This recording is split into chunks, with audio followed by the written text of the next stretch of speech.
Pittsburgh City Council public hearing for Wednesday, November 23rd, 2022, relative to the tax, budget, and citizen participation hearing on the mayor's proposed 2003 operating and capital budgets. Would the clerk please read the titles of the bill?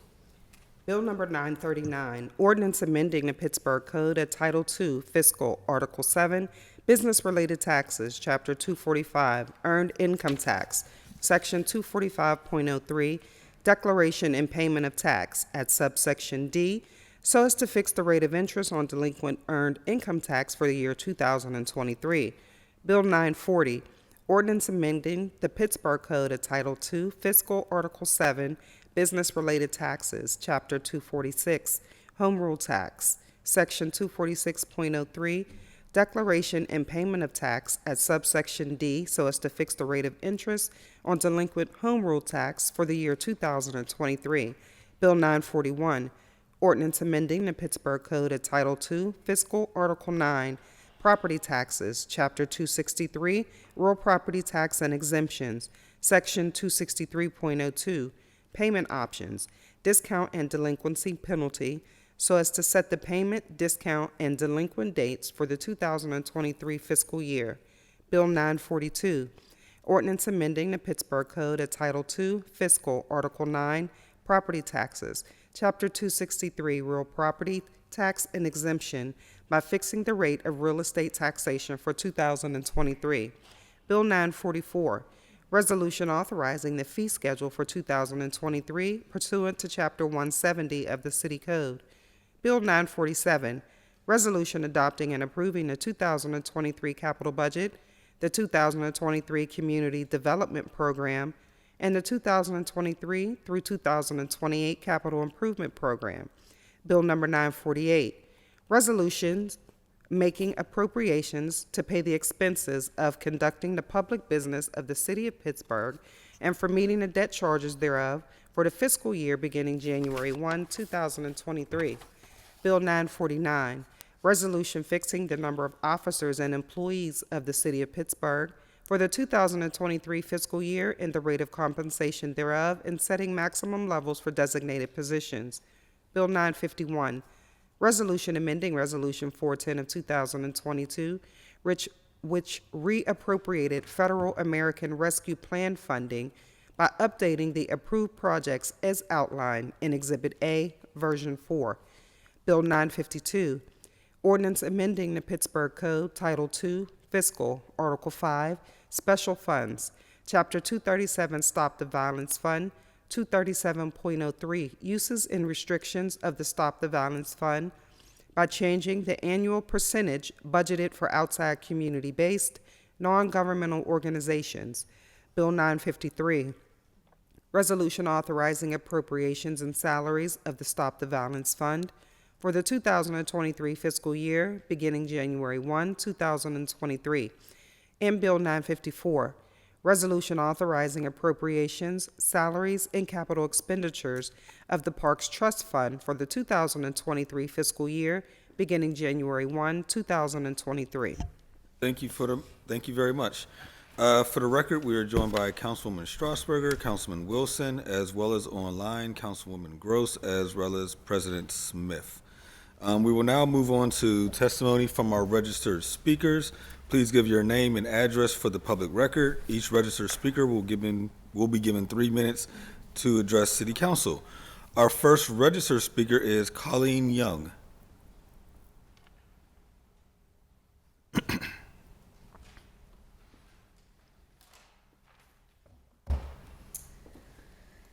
Good morning, City Council members and staff. My name is Colleen Young. I'm a resident of District 5 and the Director of Government Affairs at the Greater Pittsburgh Community Food Bank. I'm here today to both celebrate the inclusion of the $3 million to seed the Food Justice Fund that will begin to address medium and long-term investments in our local food system, and to explain the difference between these funds and the critical community development block grant funding that the food bank receives annually to support our neighbors with immediate food assistance. Both of these investments are essential to reducing hunger in our city, and one does not supplant the other. The food bank will not be receiving any dollars from the Food Justice Fund. We support its passing because of the clear alignment with our mission to leverage the power of community to achieve lasting solutions to hunger and its root causes. Similarly, we are the fiscal agent for the CDBG grant. Every dollar is passed along to our partners who are serving communities with highest rates of food insecurity. This allows our partners, including food pantries, soup kitchens, backpack programs, and churches, to obtain food from the food bank at no cost. One of our partner pantries from Northview Heights Family Center will speak today about the impact these funds have in their community, and several others, such as the Jubilee Soup Kitchen and Community Human Services, intend to share some testimony in writing. For the 2021-2022 fiscal year, the food bank supported nearly 60 partners with no-cost food, including fresh, frozen, and shelf-stable items to distribute in their communities. Total grant funding was just over $100,000, a small but essential part of the overall city budget. During the COVID-19 pandemic, the food bank also received 2 rounds of supplemental aid, which have been critical in supporting the increased demand for immediate food assistance. Indeed, rising costs of food and other living expenses continue to keep demand high. Yesterday alone, the food bank had 193 people come to our on-site food pantry for assistance. That is more than double the average from the previous month and more than 4 times the number from pre-COVID levels. 1 in 5 Pittsburghers experiences food insecurity, and we know that number increases in times of crisis and inflation. The Greater Pittsburgh Community Food Bank is committed to collaborating with our partners across the city to build a just and equitable food system for all. Thank you for continuing to reduce hunger in our city through CDBG investments in food security and for seeding new investments in the Food Justice Fund to expand the city's capacity and infrastructure in long-term solutions. Thank you very much. Thank you. Our next speaker is Faith Harfield. Hello, good morning. My name is Faith Harfield. I work at the Northview Heights Family Support Center, where we have a food pantry. And I would just like to start off with Thanksgiving in the air by starting by giving thanks for all that has been provided. And I hope to continue to provide for our communities. We service on like an average of 7 to 10 families weekly. That will be inclusive of single senior households to households of up to 11 persons. During the month of November, we had a jump to 10 to 15 families per week due to the holiday. Northview Heights, the pantry is very essential, and here is that it supplements families, especially between shopping. You know, when families do their, shop and stuff like that, they tend to run low and they come over. So it's a very good support there. Also, it's an inconvenience for families up here to get to lesser expensive places such as Walmart. That's not convenient for families up here at all whatsoever. So they have to spend more money and get less food. So we're very essential in helping out in that asset. Also, another thing is that we are, which I'm thankful that we're able to serve everybody of all backgrounds, because there are families that come in that speak little or even no English, yet they're able to be served because the food pantry is just a common language between all of us.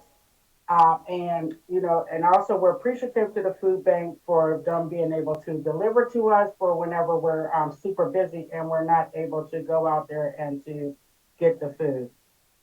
It is an asset. Like I said, people are constantly thankful.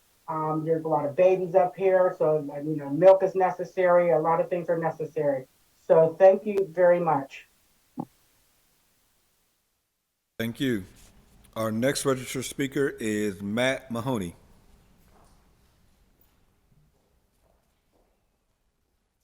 Hi, my name is Matt Mahoney. I'm a resident of Greenfield for the past 10 years. I'm here to speak about the American Rescue Plan Act, more specifically the Coronavirus State and Local Fiscal Recovery Fund.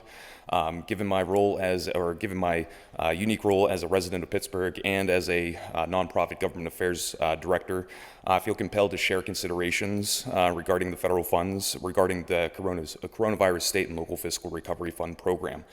Now, since the beginning of the pandemic, local governments, public health agencies, businesses, families, communities have all responded to a multitude of constantly evolving circumstances caused by the pandemic. With all of the changes over the past couple of years, some are still grappling with what recovery looks like and what normalcy means moving forward. Before the pandemic, which seems like generations ago, many neighbors faced joblessness, homelessness, food insecurity, health risks, and a multitude of other risks that have now been exacerbated by the pandemic. New medical bills, new public health considerations, new mental health diagnoses, newly closed businesses, new norms in our schools, new housing security concerns, new healthcare needs, and many more issues that the pandemic has made more pronounced. Fortunately, ARPA provided each and every local government with the resources, flexible resources, to address the multitude of complexities prompted by the pandemic. Now, as per the Department of Treasury's guidance for the Coronavirus State and Local Fiscal Recovery Fund, the fund is intended to, quote, provide a substantial infusion of resources to help turn the tide on the pandemic, address its economic fallout, and lay the foundation for a strong and equitable recovery, end quote. The Coronavirus State and Local Fiscal Recovery Fund aims to ensure the impacts of COVID-19 are fully addressed and that local governments and residents are engaged in meaningful, authentic dialogue via a transparent and accessible process to secure broad public health improvements and equitable economic recovery. And I hope this is the path that we are on, and I hope that we have the information that we need to deliver on the intent of these funds. The fund's final rule states that ARPA can be used specifically for community engagement and outreach programs, meaning that it would be welcomed to use these funds to engage everyone. And now, I'm not here to criticize, I come here with ideas. I propose walking in the footsteps of others that have taken the lead on community engagement through an open and transparent process. Now, our city is blessed with many nonprofits and community groups that could help put together one of the best community engagement campaigns that our country has ever seen. Local governments have until the end of 2024 to decide how to use these allocations, and as we determine how to best utilize this unprecedented allocation of direct federal funding, it's critical that community members are welcomed into the decision-making process. A community that works together for a healthier, more equitable, and prosperous future will be better prepared for dealing with the next issue that impacts public health. Let's work together, leverage our region's nonprofits, develop strong partnerships for a recovery that will last equitably for all. Thank you. Thank you. Our next speaker is Joanna Deming.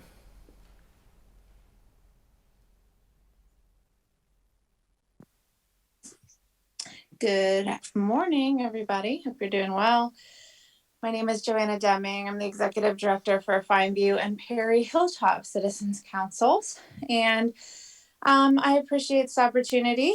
I was just reflecting on how, for myself and my neighbors, living next to vacant and blighted buildings is normal. Living next to overgrown lots is normal. Not being able to access food is normal. These things should not be normal. I am so grateful for the city that they are serious, and you all are serious about reinvesting in communities like ours that have been disinvested in over the years. And physical things like bridges and stairs, sidewalks, playgrounds, underpasses, but also investing in people, such as the $3 million for the Food Justice Fund. I do have a couple of requests that you would make sure to include funds to reopen Fowler Pool as soon as possible and advance the master plan. Make sure to include funds to complete Cross and Strauss Playground, which will leverage thousands of privately raised dollars. And lastly, food and shelter are two basic needs of all people. Please make sure there's a source of funds for the food justice work that doesn't take away from affordable housing, but instead takes away from other projects that could be funded through other federal funds. Those are my final comments. I wish you the best in this process, and thank you for all that you do. Thank you very much. Our last registered speaker is Darius Wallace.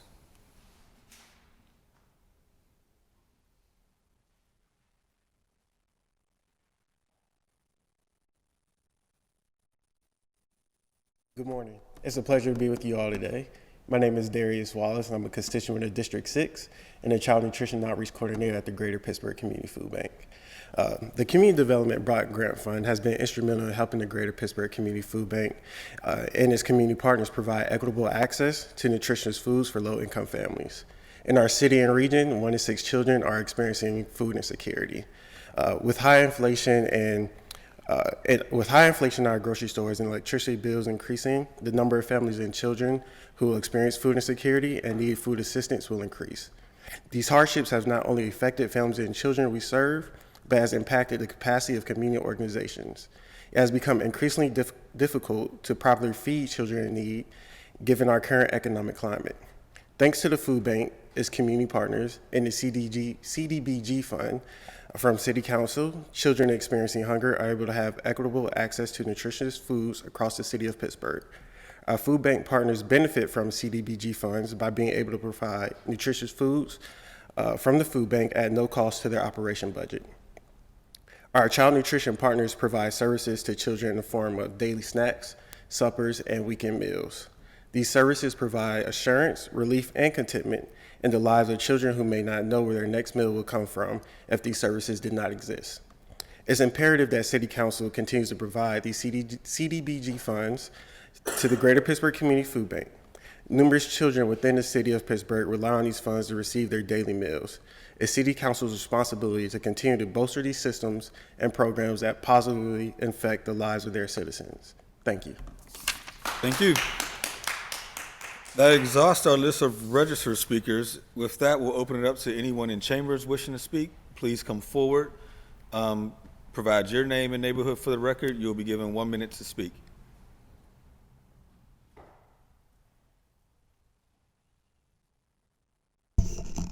Good morning. My name is Lisa Freeman. I live in Manchester, 21st Ward of Pittsburgh. I'm representing Freeman Family Farm and Greenhouse. I want to thank the council for considering us for the $3 million food justice fund. And also, I'd like to thank the Greater Pittsburgh Community Food Bank. Just this last week, we served over 110 residents in Manchester with free turkeys and the sides. This past year, we're nearing almost 400 families. We make sure our families in the north side, specifically Manchester, are well taken care of. On my own, the farm, that would be me. We consider what we do for the elderly, the medically vulnerable, and the true at-risk for food security very important. We have raised over $400,000, and we're still yet raising because we think what we're doing is very important. And honestly, I'm getting tired, and I need the support to make sure it comes to fruition. We have the backing of the U.S. Department of Agriculture, the PA Department of Health, and thank you. Thank you. Next speaker, please. My name is Yvonne F. Brown. I live in the Hill District at Katie Irvis Tires up in the Hill. I wanted to address one of the ladies from the food bank. I had read in the paper where they were saying that you have now started giving out can openers to the people with the cans of food because there was years the food got thrown away. They had no way of opening it. You just don't realize that when you're homeless, you don't even have a can opener, but they have started to giving can openers for them to be able to open up this food because there used to be cans of food just thrown away.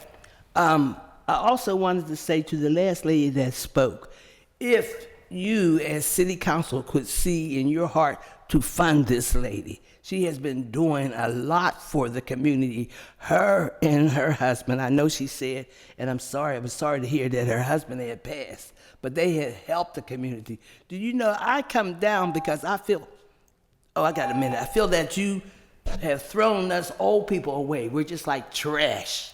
Thank you. We don't Thank you very much. Next speaker, please.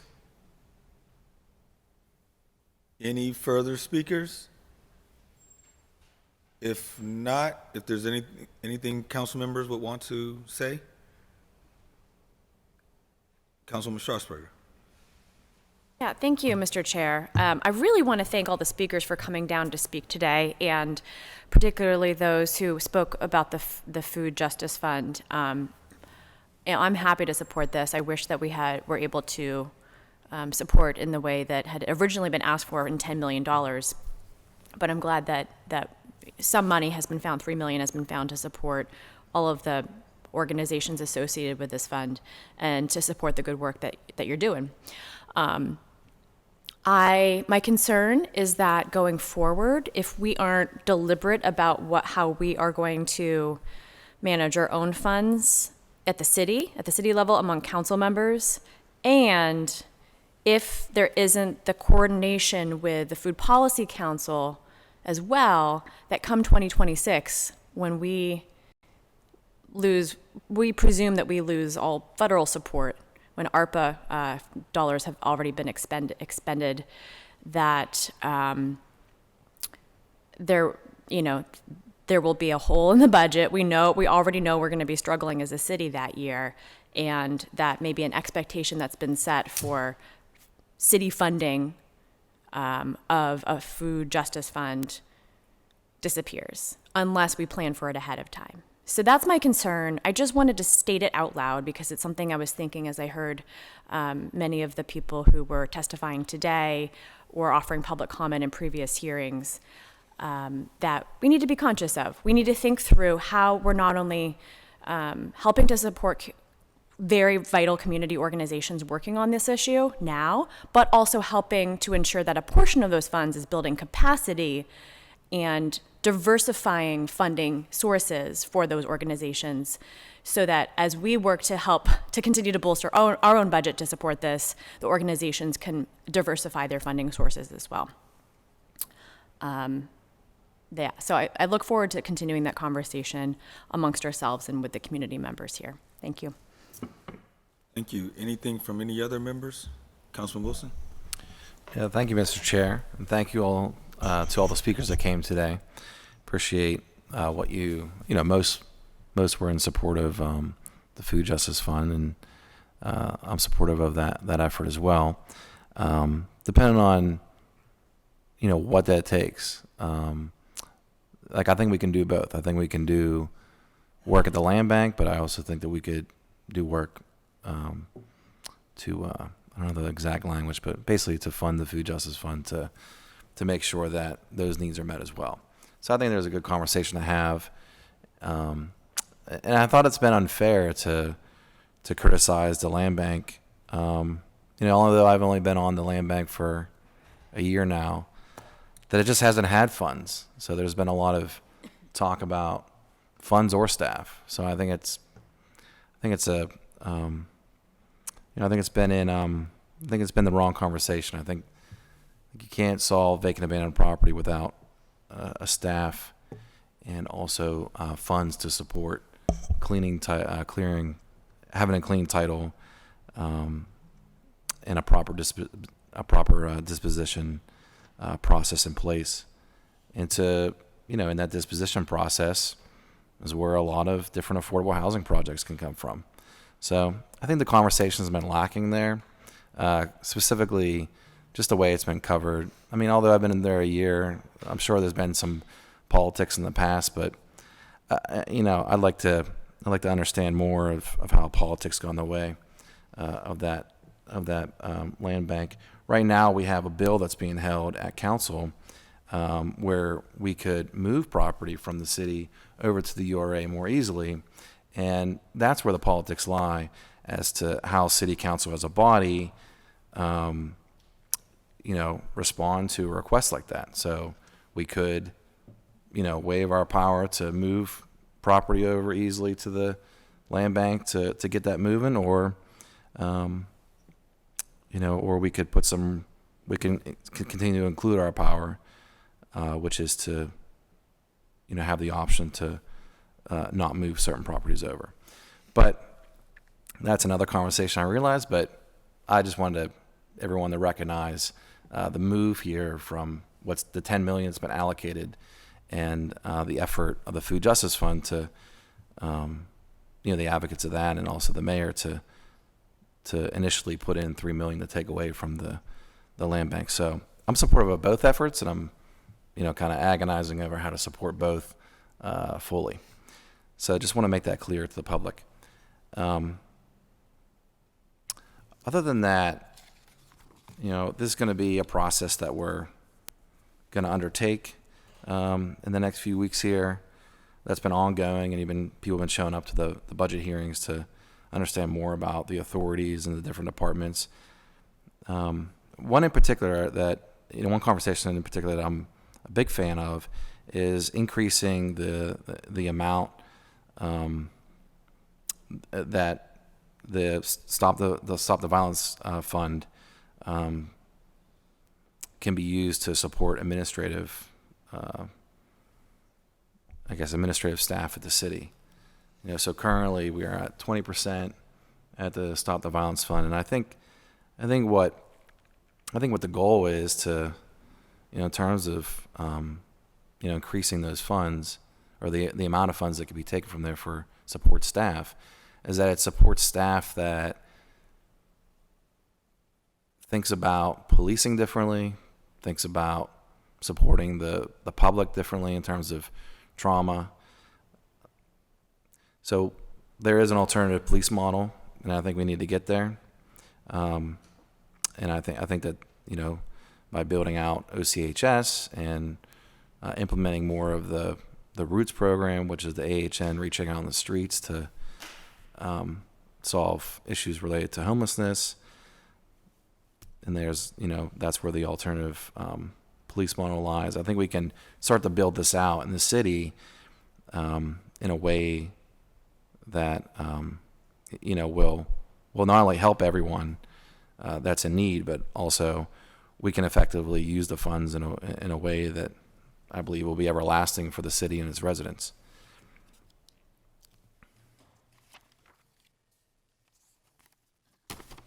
Obviously, there's a lot of detail there, but I just want to make a couple of comments that I thought were important, that have been important to me, and I'd like to see done. So other than that, I'll be looking forward to making sure that the community groups that I represent, at least have a path to accomplish their capital projects in the future. So I am looking forward to trying to fit some of the planning and development money, the initial stages of a bigger project in here, because it's no secret that there's so much to be done, and we have to start somewhere. So there's just a few things I'm seeing that's not in the budget that I'd like to move forward with. In particular, the Hampton Battery and all around the Sue Murray Pool. I think that conversation can't go away. I think that we're not gonna police our way out of people that are using and selling small amount of drugs, but there are all alternatives, and people are going to continue to do that. But we need to make sure that in that space that we're going to basically re-envision how that space can be, for people, for the public that want to use the park and want to feel safe, and just increase public safety all around in that area. So between programming and also a hard investment in maybe the best basketball court in the city goes there, maybe the biggest playground, maybe the biggest spray park. I don't know. I don't have the answer. I just know what the public does and the people that support that area. And I'm looking forward to making sure there's funding in place for that. Thank you, Mr. Chair. Thank you very much. I do want to allow those who may have just arrived to provide public comment. Mr. Lutwood, please state your name, neighborhood for the record. You'll be given a minute to speak.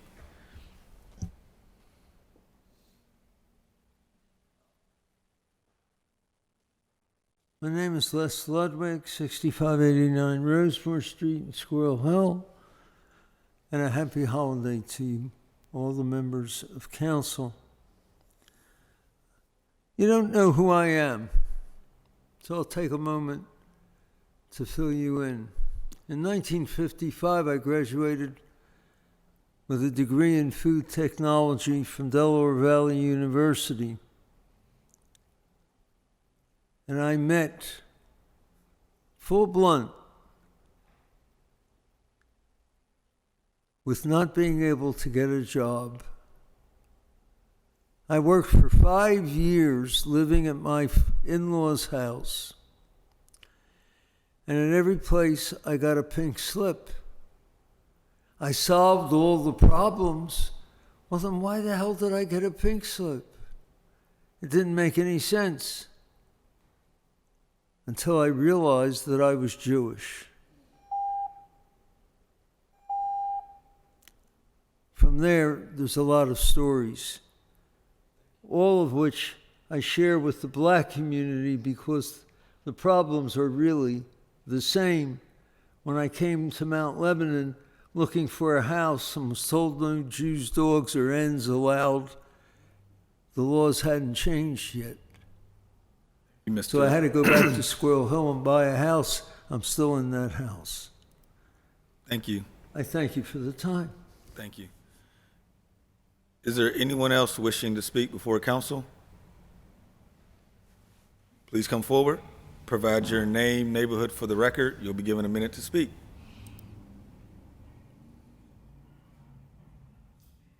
Good afternoon. Thank you for your time. My name is Jamie Christian. I am not a city resident. I run a nonprofit organization that services almost every neighborhood in the city of Pittsburgh. And I don't really have much to say today other than I just want to ask the members of council who are having apprehensions about the Food Justice Fund and any of the ARPA funds to go to food equity, what are your reservations? Because I would really like the opportunity to have a conversation to address what those are, and maybe they align with what mine was whenever I joined this committee. So I would just like to ask that question. Thank you. Anyone else wishing to speak? If not, if Council President Smith, I saw you come off of mute. Would you like to provide? I didn't have to after that comment. Thank you. I just want to first thank you for chairing the meeting and for everyone coming down to speak. And I just want to say that I am thankful that Councilwoman Strasburger pointed out our fiduciary responsibility to the city of Pittsburgh, and that although we all, I think, I don't know where this idea that members are not supportive of the hunger groups, but I can say that most of the members that I spoke to are very supportive. And if any other member or any person is saying otherwise, I think if there's any apprehension, it is based on our responsibility for the public dollars and the concern of what's going to happen down the road and when we don't have those dollars, and how to make sure that people are receiving funds, which is why I put in the legislation for farms across the city of Pittsburgh so that we can help feed people across the city. And I do want to thank Lisa Freeman for her great project, and Ebony Lunsford in my district, who does an amazing project with farming as well. But I think that there's a lot to be said for a lot of the things that we fund in the city of Pittsburgh. We're funding a lot of organizations and doing a lot in terms of violence and food hunger and development. And there's just a lot of people getting a lot of dollars. And I think we need to do more to do our due diligence and making sure that whomever is receiving those dollars is actually delivering on the services that they say, and that and I think for the most part, people are. But I think that we have a responsibility to the public to make sure that those dollars are actually succeeding or doing the work that we want, and that we're telling the public that we're funding. So if it's to stop the violence, we want to make sure those groups are stopping violence. If it's to feed people, we want to make sure people fed people. If we're using ARPA funds that helped us get through the pandemic, which is what I've advocated for, is that we use the ARPA funds to help the people who helped us get through the pandemic. And many of our families, that's what I think those dollars should have been used in part for. I don't necessarily think it should be coming from the land bank. I think that it should come from the ARPA funds. But it may be a question of where the funds come from, how long we fund it, are the groups doing what we hope they're doing. I think there may be those types of conversations, but I don't think anybody in council would ever not want to do things. As a matter of fact, this city council is getting ready to do a major distribution across the city of Pittsburgh, working with the food bank. So there's more details of that to come later. So I think that had it not been for city council and our commitment to funding organizations and people who do things across the city of Pittsburgh, a lot of those things would not be getting done, because they should be coming from other dollars. They should be coming from the county. They should be coming from federal dollars. But a lot of it's coming from our city budget, which is a concern, because we need to also do the things that we are actually charged with doing and responsible for doing. So I think that's the only concern is where we're taking the funds from, not if we're taking the funds. So I just want to say that, and thank you to the members that are there and for everyone who came out to speak today.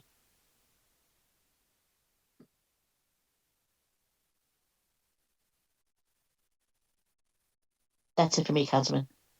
Thank you. Sorry, my mic was off. Councilwoman Gross?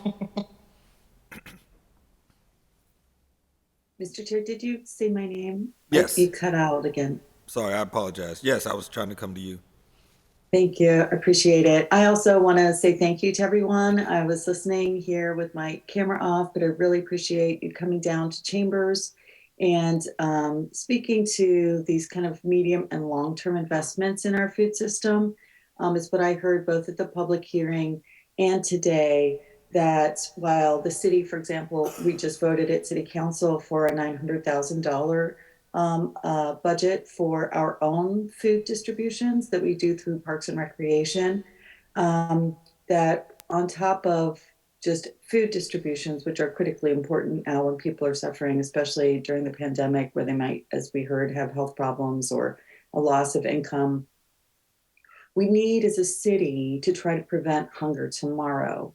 And the only way to do that is by investing in the food systems, which is building local capacity. And I know members have mentioned that, and I really appreciate everyone's willingness to work together to start this fund with the initial $3 million and look for outside funding or for future funding in the city.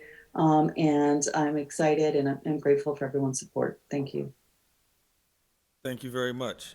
Lastly, I'll simply sort of articulate what I've said before. Certainly supportive of creating the Food Justice Fund. My concern is the source of funding. One, to Madam Councilwoman Strasburger's point, we're setting a precedent by utilizing dollars that are going to go away. And if we did not have the ARPA dollars, we absolutely would not be able to seed this fund at this time. And so looking at it responsibly, what do we do once these dollars go away? My second concern is the source of which we're pulling the funding from. So if people are not aware, we initially funded the land bank at $10 million. And we did so because we as a body have said we are not doing enough to address the housing needs within our city, which is why we created the Housing Opportunity Fund, which is why we allocated money to the land bank. However, we're now suggesting to pull money away from the land bank to seed the Food Justice Fund. And so while I'm supportive of the fund, my concern is the source of funding that we're utilizing. And so I think as a body, we're going to spend the next couple weeks sort of working amongst ourselves to figure out, is indeed the $3 million from the land bank the best source, or is there another way to seed this initiative that will also have a more sustainable source of funding as well?